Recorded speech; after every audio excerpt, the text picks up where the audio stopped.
Hello YouTube, welcome to lesson 3. Today I will talk about some common error in Excel for formula and functions. Lesson 1 I talk about formula syntax, and lesson 2 I talk about reference types. Sometimes you may make mistake or mistype the functions, and Excel will display errors. We need to understand how to fix errors, or at least understand what is wrong, before we can move on to learning more functions in a more complicated case. Now, let's look at these 6 most common errors. Okay, the first error type, um, that means when the column isn't wide enough to display value. So the solution to that, or how to fix it, is to drag or double click column borders to increase the width, or right click to see custom column width. Okay, number 2, when you see this, Excel does not recognize text in a formula.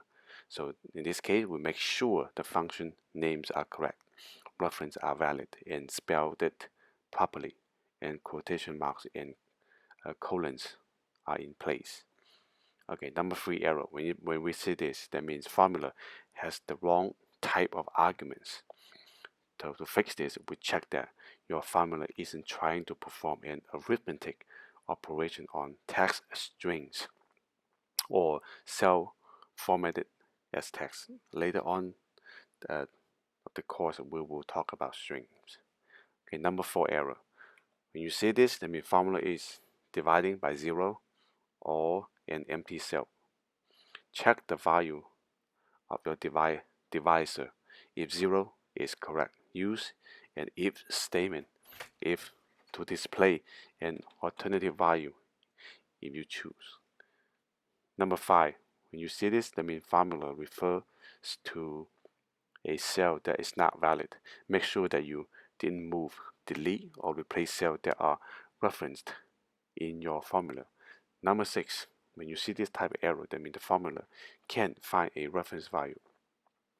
In this case, check that all reference and formula arguments evaluate properly.